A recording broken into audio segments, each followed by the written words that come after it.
¡Saludos, guardianes! Aquí habla el Universo Friki. ¿Todo bien? ¿Todo en calma? La verdad es que Marvel lo tenía todo para hacer historia otra vez. Tenía al público en la palma de su mano, el multiverso en ebullición y una legión de héroes dispuestos a marcar una nueva era. Pero algo falló. Y no fue un error técnico ni de efectos visuales. Fue una decisión estratégica. Una elección que cambió el rumbo del MCU entero. ¿Qué habría pasado si hubieran elegido el camino correcto después de Endgame? Si la prioridad hubiera sido calidad, no cantidad. Antes de viajar juntos a ese universo alternativo, te pido un favor rápido pero poderoso. Este canal está a punto de alcanzar una meta muy especial, y tu suscripción no es solo un clic, es tu entrada a una comunidad que no se conforma con explicaciones superficiales. Aquí conectamos los puntos que otros ni ven. Y ya que estamos todos aquí, dime en los comentarios desde qué ciudad y país estás viendo este video. Sí, tú.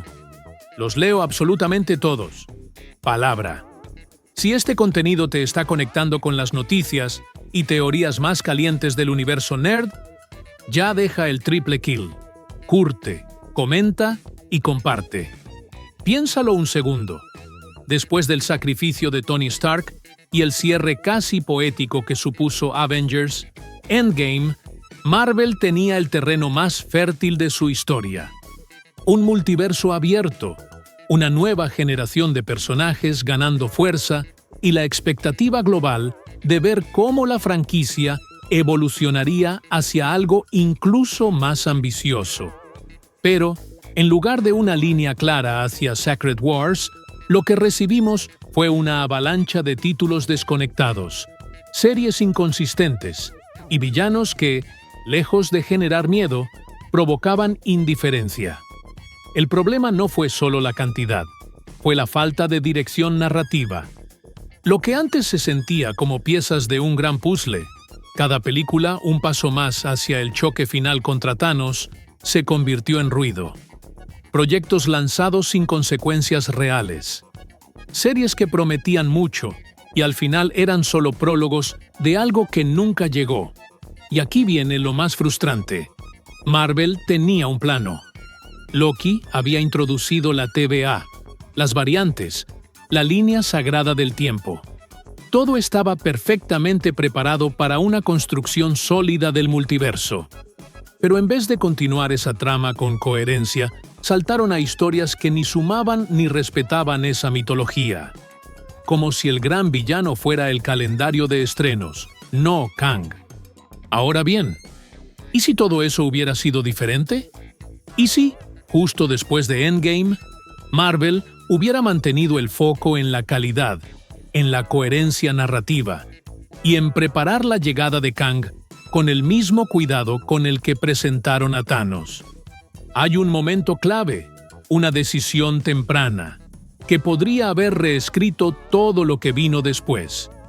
Y casi nadie habla de ella. Después de Endgame, Marvel necesitaba plantar nuevas semillas sin arrancar de raíz lo que había construido. Y sorprendentemente, durante unos meses, parecía que lo estaban logrando. 3 proyectos iniciales marcaron el arranque de esta nueva era: WandaVision, Falcon y El Soldado de Invierno y Loki. No fueron perfectos, pero al menos apuntaban hacia algo. Había una intención clara de explorar el trauma, el legado y el desorden temporal con un tono más maduro.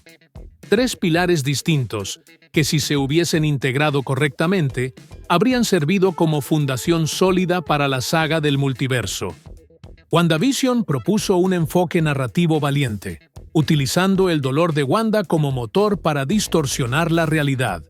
La introducción del Darkhold, el nacimiento de la Bruja Escarlata y la aparición del Visión Blanco planteaban una evolución coherente con lo visto en Infinity War. En este universo alternativo, su historia se habría mantenido tal cual, pero con un matiz. Agatha no reaparecería hasta Secret Wars, manteniéndose como una amenaza latente, no como un alivio cómico. Lo mismo con Visión Blanco, cuya memoria restaurada debería haberlo convertido en pieza clave para la fase 6. Pero Marvel lo dejó flotando. Literalmente. En paralelo, Falcon y el Soldado de Invierno trató temas complejos como el racismo sistémico, la reconstrucción simbólica del Capitán América y el conflicto moral detrás de la identidad nacional. Sam aceptando el escudo era un momento necesario, y su discurso, al final, sigue siendo uno de los más potentes del MCU. En esta línea corregida, nada de eso se toca. Lo que sí cambiaríamos sería el ritmo de la narrativa, acortando tramas secundarias para que John Walker tuviese un arco más oscuro, más incómodo. Su reclutamiento por Valentina podría haber sido el primer paso visible hacia los Thunderbolts, no un simple epílogo. Y luego está Loki. Aquí Marvel rozó la genialidad. La Terubuí, la sagrada línea temporal, la introducción de las variants. Todo conducía a una revelación mayúscula. Kang ya estaba ahí, escondido en el corazón del multiverso. Loki no necesita reescritura alguna. Es, de hecho, el único proyecto de esa fase temprana que entrega lo que promete, tanto en estructura como en consecuencias. El problema fue que, tras su final, Marvel no supo recoger ese hilo narrativo. He Who Remains explicaba claramente el peligro de liberar el caos del tiempo, pero nadie pareció escucharlo. Y justo ahí es donde empieza el derrumbe. Porque si esa versión de Kang ya había sido establecida como el que contenía a los demás, ¿por qué ningún otro proyecto posterior lo mencionó? ¿Por qué no vimos consecuencias inmediatas en Multiverse of Madness o Quantumania? La saga del multiverso se convirtió en un concepto difuso, en lugar de una amenaza creciente. Pero antes de entrar en los errores que rompieron ese tejido narrativo, hay algo que aún se puede salvar. Porque incluso los proyectos con más problemas esconden piezas valiosas. No todos los errores fueron estructurales. Algunos títulos individuales tenían potencial claro, pero fueron víctimas de decisiones creativas apresuradas, antagonistas mal desarrollados o simplemente una desconexión total con la narrativa mayor del multiverso. Black Widow es el primer ejemplo evidente. Aunque la historia llegaba demasiado tarde y no aportaba tensión real al presente del MCU, su principal pecado fue el tratamiento de Taskmaster, un personaje con un perfil fascinante en los cómics, reducido aquí a un giro predecible y sin peso emocional. En esta línea alternativa, Taskmaster habría sido un villano central y complejo, dejando un legado más allá de un simple experimento ruso. Yelena Belova, por el contrario, sí emergió como un personaje fuerte, con carisma y futuro. Ella, junto con Red Guardian, habrían sido esenciales para los Thunderbolts si se les hubiese desarrollado con más enfoque. El problema fue que la película no sabía si quería ser un thriller de espías, una comedia familiar o un cierre nostálgico para Natasha. El resultado: una pieza sin impacto real. Pero ajustando el tono y centrándose en la disfunción real de esa familia, podríamos haber tenido un Winter Soldier versión siglo XXI. Pasando a Shang-Chi, aquí Marvel rozó el equilibrio entre espectáculo visual y construcción de personaje. Las coreografías de lucha están entre las mejores del MCU, y el diseño de los 10 anillos ofrece un recurso simbólico potente. Pero incluso aquí, el final cae en el mismo patrón. Tercer acto genérico con criatura gigante que desvía la atención del conflicto emocional. Para corregirlo, el enfrentamiento con su padre debería haber sido el clímax absoluto, cerrando la historia con un duelo íntimo y moral, no con CGI descontrolado. Aún así, Shang-Chi es de los pocos que merecen una secuela directa en esta línea reimaginada. Y luego está Doctor Strange en el multiverso de la locura. quizá la mayor oportunidad desperdiciada. Sam Raimi aportó estilo, pero el guión desconectó por completo del tono cósmico y de la amenaza multiversal que Kang representaba. En lugar de usar a Wanda como villana descartable, esta versión habría mantenido su conflicto interno abierto. Ella no muere, sobrevive, y su búsqueda por recuperar a sus hijos se convierte en una obsesión que la acerca, lentamente, al abismo. En este escenario, Multiverse of Madness serviría como catalizador de dos líneas: la resurrección de los X-Men vía realidades paralelas y el despertar del Consejo de los Kangs. Porque si algo faltaba en ese momento, era una señal clara de que Kang estaba observando. Imagina que en lugar de una escena post-créditos, sin peso, hubiéramos visto a varias versiones de Kang discutiendo lo que Wanda y América Chávez acababan de provocar. Ese momento habría marcado un punto de no retorno, pero no ocurrió. Al menos, no en nuestra línea temporal. En una línea temporal ideal, Marvel habría entendido que no todo necesita ser contado, que hay proyectos que, por más presupuesto o intención que tengan, no suman al conjunto. Eternals es el caso más evidente. Visualmente ambiciosa, con un reparto talentoso y temas casi mitológicos, pero sin dirección clara. Introdujo 10 personajes nuevos de golpe, presentó a los Celestiales y sugirió la llegada de Blade, pero sin consecuencia directa en el MCU. 3 años después, nadie menciona esa enorme cabeza petrificada saliendo del océano. Literalmente, el planeta cambió y nadie reaccionó. En este universo corregido, Eternals simplemente no existiría. Lo mismo ocurre con Miss Marvel. Aunque Kamala Khan tiene carisma, su serie llegó sin un propósito narrativo real. Su conexión con los mutantes fue un gesto tardío y mal explicado, y su arco se sintió desconectado del resto del MCU. ¿Para qué introducir una nueva heroína adolescente si no hay una estructura firme para los jóvenes Vengadores? En este nuevo enfoque, Kamala sería presentada mucho más adelante, ya dentro de una generación coherente, no como un intento aislado de representación. She-Hulk merece una mención especial, no por romper la cuarta pared, algo que en los cómics funciona muy bien con Jennifer Walters, sino por hacerlo en un momento de colapso narrativo. En vez de aprovechar la oportunidad para construir una figura jurídica dentro del MCU que pudiera tener impacto real, la serie optó por el tono de parodia. El resultado fue una propuesta sin peso dramático, sin implicaciones futuras y con una escena final que literalmente cancela su propio conflicto. Aquí, simplemente no se produciría. Si se quiere usar a She-Hulk, sería en una historia legal seria, quizá enfrentando casos relacionados con variantes, Sokovia o la TVA. Thor. Love and Thunder es otro ejemplo de cómo el exceso de comedia puede destruir una franquicia. La cuarta entrega del Dios del Trueno ignoró por completo el desarrollo emocional de Infinity War y Endgame. Jane Foster, convertida en la poderosa Thor, merecía una trama con gravitas, no una caricatura. Y Christian Bale como Gore, el carnicero de dioses, fue desaprovechado al extremo.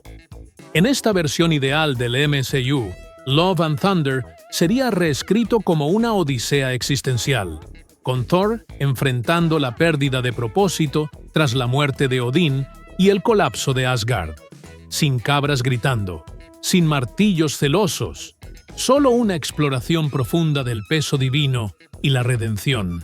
Porque si Marvel hubiera tenido el coraje de eliminar lo que no aporta, en lugar de multiplicar sin medida, el camino hacia Secret Wars habría estado libre de ruido. Menos saturación, más impacto.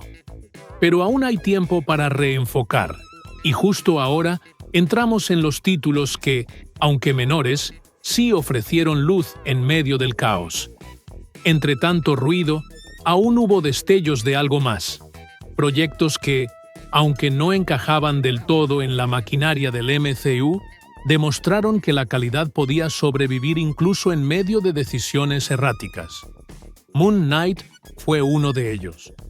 No formaba parte directa del multiverso ni conectaba con ninguna trama mayor, pero su ejecución, su tratamiento del trauma y la construcción de Mark Spector como un avatar fragmentado de la culpa y la violencia ofrecieron uno de los mejores retratos psicológicos del universo Marvel. En esta línea alternativa, Moon Knight habría recibido una segunda temporada enfocada en lo místico, en su relación con Kang como posible deidad temporal, y no habría sido sustituido por comedias que no llevan a ninguna parte. Hawkeye, a pesar de su apariencia menor, jugó un papel crucial para devolver el tono callejero al MCU. Clint Barton, alejado del protagonismo cósmico, nos recordó que también existen héroes en las grietas de Nueva York. Pero más allá de eso, la serie introdujo a Kate Bishop con una química creíble y trajo de vuelta a Kingpin, aunque solo por unos segundos. En una cronología bien ordenada, Hawkeye sería la piedra fundacional de la nueva fase urbana del MCU, sirviendo como puente directo hacia Daredevil, Born Again y los futuros Young Avengers. Si es que algún día se les da un propósito real, Wakanda Forever merece un trato diferente. No solo porque fue el homenaje más sincero que Marvel ha ofrecido hasta ahora, sino porque su propia existencia reescribió lo que significaba continuar sin un protagonista central. La pérdida de T'Challa se convirtió en el eje emocional de toda la película, y Shuri asumió el manto del Pantera Negra con un peso más simbólico que narrativo. En lugar de usarla inmediatamente como líder, esta línea alternativa habría pausado su ascenso, permitiendo que el legado de su hermano siguiera respirando. La película serviría como cierre del duelo, no como apertura de una nueva dinastía. Solo entonces, en la nueva fase post-Secret Wars, el trono de Wakanda volvería a tener sentido dentro del tablero global. Lo más interesante de estos proyectos es que, a pesar de haber sido relegados a la periferia de la narrativa central, son los que el público recuerda con más afecto. Porque fueron honestos, porque no intentaron abarcar todo el MCU en una sola trama. Si Marvel hubiera entendido que no todo necesita ser cósmico, que el multiverso también se construye desde lo íntimo, desde el trauma y la identidad, probablemente estaríamos hablando de una saga más rica, más humana. Y justo ahora, toca volver a mirar al gran villano. Porque si Kang iba a ser el nuevo Thanos, entonces su ascenso debería haber sido imparable. Y no lo fue. Pero aún puede serlo. Durante años, Marvel perfeccionó una estrategia narrativa basada en la acumulación progresiva de piezas. Cada película era un fragmento que construía una amenaza mayor, hasta que Thanos emergió como una fuerza inevitable. Con Kang, esa fórmula debía haberse refinado, no desechado. Loki preparó el terreno con precisión quirúrgica. La TVA, la guerra multiversal, y He Who Remains, explicando el equilibrio roto. Pero después de ese final, en lugar de acelerar la amenaza, Marvel la diluyó. Kang desapareció del foco durante demasiado tiempo, y cuando regresó en Quantumania, lo hizo de la peor manera posible, derrotado por hormigas. Ese error fue más que simbólico, fue estructural, porque si el público no teme a su nuevo villano, todo el andamiaje narrativo pierde tensión. En esta versión corregida del MCU, Kang no habría aparecido como un prisionero desesperado, sino como una inteligencia superior que maneja las reglas desde fuera del tablero. Al igual que Thanos enviaba a Loki, a Ronan o a sus hijos, Kang habría actuado a través de proxies, variantes suyas con distintos grados de poder y moralidad. El público no sabría aún cuántos hay, ni cuál es el verdadero. Solo sabría que algo se está gestando en las sombras. Doctor Strange, en el multiverso de la locura, podría haber sido el segundo aviso. En lugar de un desfile de cameos sin consecuencias, habría mostrado los primeros efectos reales de la ruptura del multiverso. Incursiones, colapsos de realidades, versiones de héroes enfrentadas por errores inevitables. Y al final, una escena clara. El Consejo de los Kangs, observando los movimientos con preocupación, conscientes de que Wanda y América Chávez acaban de abrir un punto débil en la estructura del tiempo. Quantumania, por su parte, habría sido una exploración más contenida y tensa del reino cuántico, no una comedia espacial. Kang seguiría sin mostrarse por completo, pero enviaría a MODOK, bien adaptado, sin caricaturas, como ejecutor. Scott Lang no ganaría, sobreviviría, pero el precio sería alto. Perdería contacto con Cassie, o quedaría atrapado. Solo entonces, el público comprendería que el villano definitivo ya no es físico, sino estructural. Kang no lucha cuerpo a cuerpo. Kang corrompe el tiempo, deforma las decisiones, acelera el caos. Y ese caos tendría un nombre: Doomsday. Porque a medida que el multiverso se fragmenta y las variantes se multiplican, solo una figura podría reunir la voluntad y la tecnología para enfrentarlo: Victor Von Doom. Pero su aparición pertenece a otra historia. La clave ahora es entender que, si Marvel hubiese tratado a Kang con el mismo respeto narrativo que a Thanos, el camino hacia Secret Wars sería no solo coherente, sino inevitable. Y quizá aún estén a tiempo de corregir el rumbo. Con Kang establecido como una presencia ineludible y el multiverso al borde del colapso, la siguiente pregunta es inevitable. ¿Quién habría formado el nuevo equipo de Vengadores? La respuesta no está en cameos, ni en escenas postcréditos dispersas. Está en los personajes que el público siguió, conectó y respetó a pesar del caos de la fase 4. Sam Wilson como Capitán América. Strange como ancla mística. Wanda, no como amenaza colapsada, sino como fuerza ambivalente. Spider-Man, aislado pero maduro tras No Way Home. Y Loki, no como villano, sino como guardián del equilibrio. Todos ellos, acompañados por Shang-Chi, Pantera Negra, Moon Knight y el renacido Daredevil, formarían un grupo tan diverso como necesario.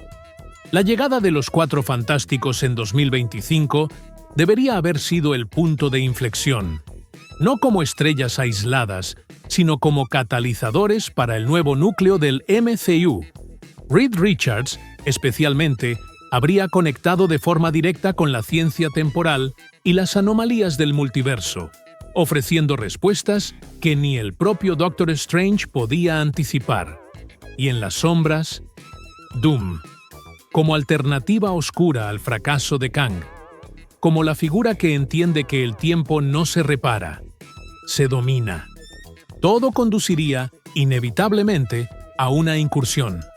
Un choque entre el universo 616 y una realidad alternativa que, por diseño o accidente, incluiría a los X-Men del universo Fox. La destrucción de ambas realidades no sería el final, sino la justificación narrativa para crear Battleworld. Y ahí, Secret Wars, el reinicio, la fusión, la redefinición total. No por marketing, sino porque la historia lo exige. Ese habría sido el MCU post-Endgame si Marvel hubiese mantenido su brújula. Si hubiese respetado el silencio, la pausa, la densidad emocional. Si hubiese confiado en la inteligencia de su público, y no solo en los algoritmos. Aún así, hay señales de que quieren corregir el rumbo. Y si lo hacen bien, Secret Wars no será solo un final. Será una redención. Si has llegado hasta aquí, ya formas parte de este universo alternativo que podría haber sido. Este canal está muy cerca de alcanzar una meta importante, y si te suscribes ahora, no solo nos ayudas a llegar, sino que entras en una comunidad que analiza cada rincón del multiverso con la profundidad que merece. Y dime, ¿desde qué ciudad o país estás viendo este video? Escríbelo en los comentarios. Lo leo todo, siempre. Gracias por estar aquí. Nos vemos muy pronto, centinelas.